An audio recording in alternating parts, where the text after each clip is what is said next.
Kaepernick doesn't know what first Black Medal of Honor recipient did with the flag. Many heroes are remembered for what they did, running into burning buildings, protecting others, storming enemy beaches. Colin Kaepernick, on the other hand, is becoming known for what he won't do: stand for the national anthem and respect the American flag. In the name of racial justice, Kaepernick and now dozens of other professional players have shown their disdain for the stars and stripes, but they can learn a lot from how America's first black man to earn the Medal of Honor treated the flag. William H. Carney deserves to be a household name. Unlike the millionaire Kaepernick, he was born into slavery 2 decades before the Civil War. After gaining his freedom by escaping to the North, Carney could have laid low.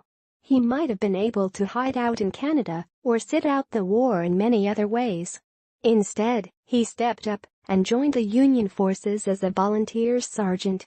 As a black man fighting under the American flag, Carney knew what it represented: a chance to dream and build a better life. He would end up nearly giving his life and earning the nation's highest honor by refusing to let the flag fall into disrespect, even while a deadly battle raged around him. On July 18, 1863, 54th Massachusetts Colored Infantry Regiment soldiers led the charge on Fort Wagner. During the battle, the color guard, John Wall, was struck by a fatal bullet. He staggered and was about to drop the flag when Carney saw him, explained to the state's news service.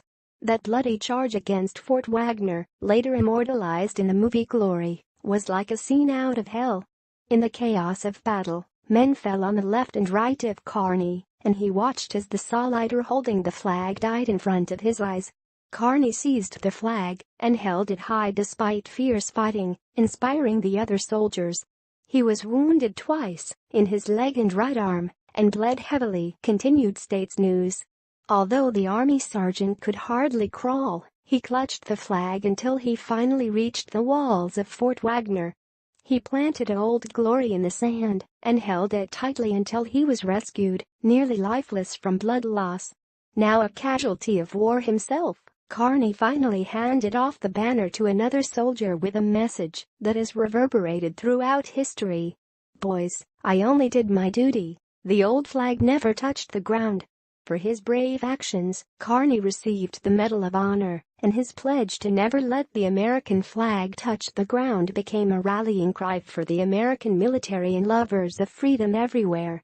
What people like Kaepernick don't get, but real heroes like Carney deeply understood, is that symbols like the American flag and the national anthem represent powerful ideals. They are more than just fabric or music notes. They are icons of human liberty and achievement even in the face of pessimism and opposition. Carney knew true oppression that today's spoiled NFL protesters can barely imagine. He was born into a country that still saw him as less than a person. Despite slavery, war, and deep racism, Carney and many other black soldiers made the choice to fight for the American flag to advance the ideals it represented.